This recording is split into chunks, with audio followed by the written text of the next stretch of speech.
ఛత్రపతి సినిమాలో ఆమె కొడుకు మామిడికాయలు తీసుకొని వస్తాడు. దొంగతనం చేసిందేమో అని చెప్పి వాళ్ళ అమ్మ కొడుతుంది. కొట్టినప్పుడు ఒట్టేసి మీ అమ్మ మీద ఒట్టేసి చెప్పురా అని అడిగితే, అమ్మ ఒట్టేసి ఒక మాట ఒట్టేయకుండా ఒక మాట చెప్పలేనమ్మా అంటారు. అవునా? అది నిజమని తెలిసినాక వాళ్ళ అమ్మ హృదయము ఎట్లనో అయిపోతుంది, జల్లుమంటది. ఎందుకంటే నా కొడుకు గ్రేట్ వాడు, ఎందుకంటే వాడు అబద్ధం చెప్పలేదు, నాకు వాడి మీద నమ్మకం కలిగిందని చెప్పి ఆమె ఫీల్ అవుతుంది. మరి అట్లా మీరు కూడా మీ అమ్మను మీ నాయనకు కాన్ఫిడెన్స్ కలిగించాలి.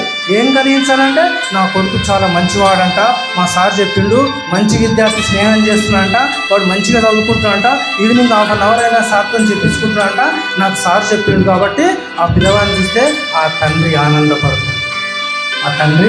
ఆనందపడతాడు. అదే ఒక చెడ్డ విద్యార్థి దగ్గర తిరుగుతున్నాడంటే, వాడు విధవ, వాడు పాన్ పరాడు తింటున్నాడంట, వాడు ఇంకేదో చేస్తున్నాడంట, జోడబాయిలు తింటున్నాడంట, దొంగ నా కొడుకు ఏమేమో చేస్తున్నాడంటే, అలాంటి కొడుకు ఏంటో తిరిగితే ఊపుకుంటాడా మీ నాయన? అది కరెక్టా? దాంతో పాటు వీని జీవితం కూడా నాశనం అవుతుంది. మీ తల్లిదండ్రులకు చాలా బాధ అవుతుంది. ఎవడైనా తల్లిదండ్రులను బాధ పెట్టేటోడు వాడు మనిషేనా? మరి మీరు అది గమనించుకోవాలి. మంచి ఆలోచనతోన మంచి స్నేహం చాలా అవసరం. అర్థమైందా? కాబట్టి ఇవన్నీ మీరు పాటించాలి. ఓకే.